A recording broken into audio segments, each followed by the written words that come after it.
Friends, இன்றைக்கி நான் வந்து சிறுகீரை பொரியல் வந்து பண்ண போகிறேன். அது எப்படி பண்ண போகிறேன்னு பாருங்கள். அதுக்கு தேவையான பொருட்கள் வந்து சிறுகீரை ஒரு கெட்டு, அதை வந்து இப்படி நீங்கள் ஆஞ்சி தண்ணியில் அலசி இப்படி வந்து பொடியாக நறுக்கி கட் பண்ணி வச்சுக்கோங்க. அப்புறம் வந்து அதுக்கு வந்து ஆயில் நம்ம ஊற்றிக்கணும். அப்புறம் வந்து கடுகு, அப்புறம் சீரகம். அந்த சீரகம் ஏன் போடுறோன்னா அது வந்து போட்டால் ஒரு பெசல், இதில் தான் வந்து அந்த ஸ்மெல் நல்லா அந்த ஒரு ஹைலைட் கொடுக்குறதே இந்த சீரகம் தான் அந்த பொரியலுக்கு.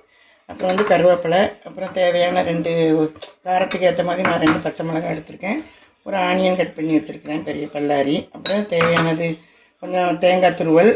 அப்புறம் நமக்கு அளவுக்கு ஏற்ற மாதிரி நான் 1 ஸ்பூன் உப்பு வச்சுருக்கிறேன். நீங்கள் தேவையான உப்பு அளவுக்கு போட்டுக்கலாம். இவ்வளோ தான் அதுக்குரிய தேவையான பொருட்கள். சரிங்களா? நம்ம எப்படி பண்ணுறதுன்னு பார்ப்போமா? நம்ம ஒரு கடாயை வச்சுக்கலாம். வச்சுட்டு அடுப்பை ஆன் பண்ணிக்கோங்க. அடுப்பை ஆன் பண்ணிவிட்டு ஆன் பண்ணிக்கோங்க. ஆன் பண்ணிவிட்டு சட்டியில் உள்ள அந்த எண்ணெய்லாம் நம்ம தண்ணி இருந்ததுன்னா வெடிக்க ஆரம்பிக்கிறதுனால அந்த இதெல்லாம் போன பிறகு அப்புறம் வந்து இதுக்கு ஆயில் கொஞ்சம் நம்ம தேவையான அளவுக்கு கீரைக்கு தகுந்தால ஆயில் ஊற்றிக்கோங்க. நான் ஒரு 2 ஸ்பூன் போல் ஆயில் ஊற்றிருக்கேன் கீரைக்கு. அப்புறம் அது வந்து கொஞ்சம் ஹீட்டானோடனே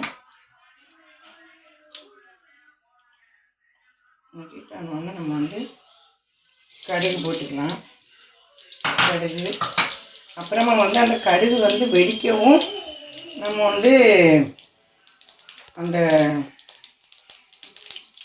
சீரகம் ஒரு 1/2 டீஸ்பூன் அந்த மாதிரி ஒரு சீரகத்தை வந்து நம்ம வந்து அதில் போடும்போது அதுவும் வந்து நல்லா பொரியும். இதுதான் வந்து அந்த கீரைக்கு வந்து ஒரு வாசனை கொடுக்குது. அப்புறம் வந்து நம்ம வந்து அது பொரியவும் தேவையான கருவேப்பிலை போட்டுக்கலாம். கருவேப்பிலை போட்டு லைட்டாக செஞ்சுட்டு உடனே நம்ம என்ன செய்யணும், 2 பச்சை மிளகாய், ஆனியன் அதை போடுறோம். அதை போட்டு நம்ம வந்து அதை வந்து கொஞ்சம் அந்த தாளிக்கிற அளவுக்கு நம்ம தாளிக்கோம்ல, அது மாதிரி வெங்காயம் எல்லாம் வந்து ஒரு கண்ணாடி பதத்துக்கு வதங்கினா போதும். பார்த்துக்கோங்க, இந்த மாதிரி ரொம்ப கருகிடாமல் அப்படி வதங்கிடுச்சு. வதங்கினோன்னு நம்ம என்ன பண்ணுறோம், கீரையை ஆட் பண்ணிடலாம். கீரையை வந்து நம்ம வடிகட்டி அலசி வச்சுட்டு இதுக்கு தண்ணி எல்லாமே சேர்க்க தேவை கிடையாது. அதில் வந்து ஈரப்பதமே போதும். நம்ம வந்து அந்த கீரையை போட்டுக்கலாம். கீரையை போட்டுட்டு அந்த இதிலே நம்ம வந்து என்ன பண்ணுறோம், அந்த ஆயில் ஊற்றிலே நம்ம வந்து கீரையை வந்து இப்போ வதக்கிறோமா, அப்படி வதக்கிட்டு இருக்கும்போது அதுக்கு தேவையான நம்ம உப்பு போடணும். நம்ம எவ்வளோ கீரை வச்சுருக்கோமோ அதுக்கு தேவையான ஒரு 1/2 டீஸ்பூன் வச்சுருந்தோம். தேவையான உப்பு போட்டு நம்ம அதை மேக்ஸ் பண்ணி கொஞ்சம் கிண்டிட்டு அதை கொஞ்சம் இது பண்ணி விட்டுட்டு ஒரு சிம்மில் வச்சு ஒரு 5 மினிட்ஸ் நம்ம அப்படி மூடி வச்சிடணும். அப்போ உங்களுக்கு 1 மினிட் வந்து இப்போ நான் வந்து பண்ணிட்டேன். பார்த்தீங்களா, அந்த வச்சதில் அந்த தண்ணியா கொஞ்சம் அந்த கீரையில் அந்த மூடி வச்சதுனால நமக்கு அதில் இருந்து தண்ணி விழுந்து கீரை வேக ஆரம்பிக்குது. எப்படி நல்லா உப்பு எல்லாம் சேர்ந்து கீரை நல்லா வெந்துடும். வேகுதில்ல, நல்லா வெந்துடும். அப்படி வெந்து வரும்போது நம்ம உப்புலாம் பார்த்துட்டு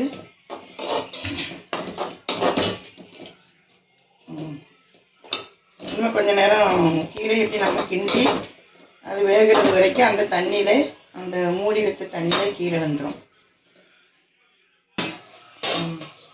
திரும்ப அந்த 1 மினிட் நம்ம அடி பிடிக்காமல், அடியே பிடிக்காது இதெல்லாம் அப்படியே மூடி வச்சு வேக வச்சோம்னா அதுலேயே நல்லா கீரை இப்போ வெந்துச்சு. நல்லா பாருங்கள், கீரை வந்து இப்படி எடுத்து பார்த்தோம்னா நமக்கே தெரியும் நல்லா கீரை நல்லா வெந்துச்சு. சாப்பிட்டா இன்னும் வந்து நம்ம வந்து இதுக்கு தேவையான தேங்காய் நான் வந்து ஒரு 2 ஸ்பூன் அளவு போடுறேன். அந்த கீரைக்கு தகுந்தாலும் நம்ம தேங்காய் போட்டுக்கிறேன். போட்டு அதை வந்து கிண்டிட்டோம்னா இது வந்து சிறுகீரை பொரியல். இது வந்து பிக்னர்லாம் பண்ணிங்கன்னா இந்த மாதிரி ஈஸியாக பார்த்தீங்கன்னா என்னென்ன பொருள்னு போட்டிருந்தேன்னா அதை பார்த்தீங்கன்னா ஈஸியாக நம்ம உடம்புக்கு நல்ல சத்து. சிறுகீரை வந்து நமக்கு நல்ல ஒரு எனர்ஜியான ஒரு ஃபுட்டு.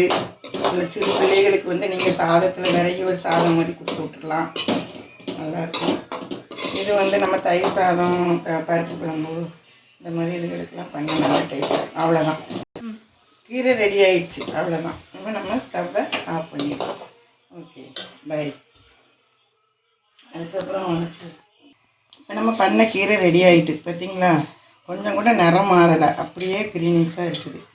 இது வந்து நம்ம கீரையை எடுத்துகிட்டு அப்புறம் நம்ம அப்படி சட்டியில் பண்ணியிருக்கோம்ல கடாயில், அதில் ஒரு கை சாதம் போட்டோன்னு வச்சுக்கோங்க. இப்படி சாதம் போட்டு அதை நம்ம நல்லா இப்படி மேக்ஸ் பண்ணி அந்த இதில் இப்படி பண்ணி நாங்கள் ஊரில் எல்லாம் பார்த்துட்டு சின்ன குழந்தைகள் இருந்தாலோ இல்லை நம்மளோ யாரோ அதை இப்படி எடுத்து அதில் ஒரு வாய் இப்படி பிடிச்சி கிண்டி அந்த பிள்ளைகள் சாப்பிடாத பிள்ளைகளுக்கும் கீரையை இப்படி பிடிச்சி கொடுத்து பாருங்கள். அவ்வளோ டேஸ்ட்டாக இருக்கும். பிள்ளைகள் கீரை திங்காத பிள்ளைகளும் இந்த கீரையை சாப்பிட்ட பிறகு எனக்கு கீரை வேணும்னு கீரை சாதமே ஸ்கூலுக்கு கேட்கும். அந்த மாதிரி நீங்கள் பண்ணி கொடுத்து பாருங்கள். இதை நீங்கள் ஓகே, இப்படி நீங்கள் கீரையை பண்ணிவிட்டு இதை உங்கள் குழந்தைகளுக்கு கொடுத்து பாருங்கள், நல்லாயிருக்கும். அப்புறம் சேனலை ஷேர் பண்ணுங்கள், லைக் பண்ணுங்கள், சப்ஸ்கிரைப் பண்ணுங்கள்.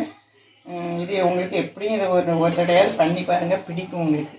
Thank you friends. Okay, by.